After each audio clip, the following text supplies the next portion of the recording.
Head into one of Paddy Power's retail shops where you can watch all live UK and Ireland racing every day. Or head over to Ladbrokes, Coral and Betfred where you can watch Homes Under the Hammer. You're listening to the Racing Postcast. I'm with Paul Keeley, David Jennings and Rob Catterson. DJ, it's time for you to shine now. Now, you need to talk us through this, the 4 o'clock, the Grand National Trial Handicap Chase, and take it away.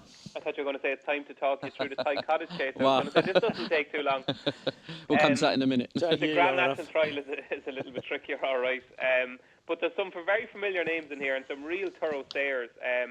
It's quite an interesting race because ground, I think it's given plenty of rain on Friday night, so the ground is obviously going to play a big part in this, and I'd imagine it's going to be a real test. And that could probably definitely suit Bonnie Kate, who won the race last year. I thought she ran an absolute cracker in the Thyestes. Like, that Thyestes is going to work out to be a really good race because I think Champagne West has a chance in the Gold Cup. And I just thought Bonnie Kate, on ground that was too quick for her, I thought she showed plenty. I really did. She won the race last year off 125. She's off 138 now, so she's £13 higher.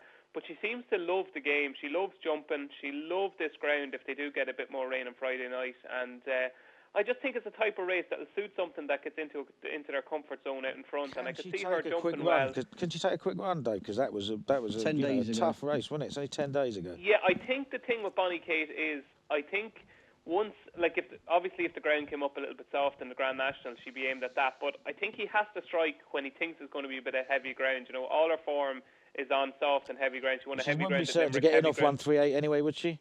Sorry? I imagine she might be a bit higher over here, mightn't she? Just trying to think whether she... I'd say the Irish Grand National. Oh, the Irish. Is she entered in the National itself? I wouldn't say so, no. She's only a 7-year-old, like, so 7-year-old mare, I'd say the Aintree Grand National would be a bit too much for her. But, yeah, I think this is her bread and butter. I think he has to go... Like, she won the race last year. She's got her ground. She stays... He kind of has to have a poke at it. That is the worry that it comes a bit too early. And you know, it's an interesting race. There's a few others. As the Peak has a chance for Gavin Cromwell. But I just think Bonnie Kate is a touch of class, and I think she could repeat last year's success.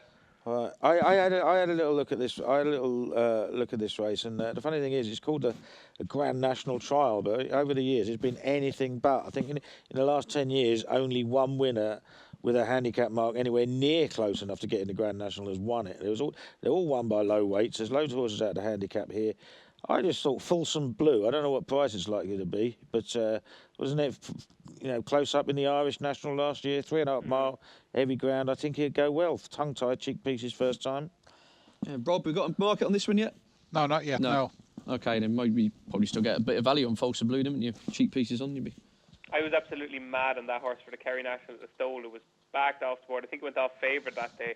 But I think the thing about Fulsome Blue, which is interesting, he's only a small horse and he needs to carry a low weight. So he's got 9.13 and Andrew Rinn takes off 3 pounds. So he's only going to be carrying 9.10. Yeah. So I certainly wouldn't put you off Fulsome Blue because the key to him is carrying a low weight. All right, good man. Excellent. Right, we'll very briefly look at the Thai Cottage Chase. Formality for Duvan and not a lot else to say, is it really, Keels?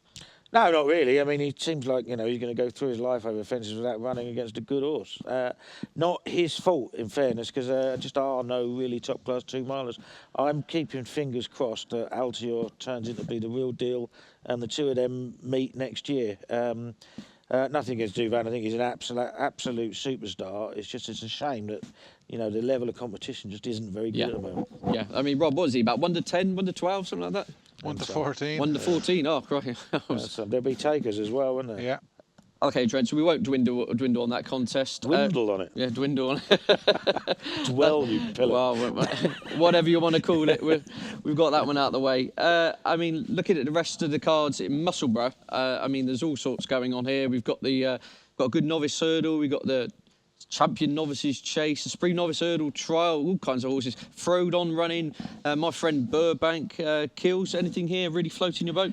Yeah, I quite like the Scottish Champion Chase. I mean, I could be wrong. I mean, Baltimore Rock was obviously pulled up, sent over to Ireland for a big race the other day, but he's got to be better class than that lot.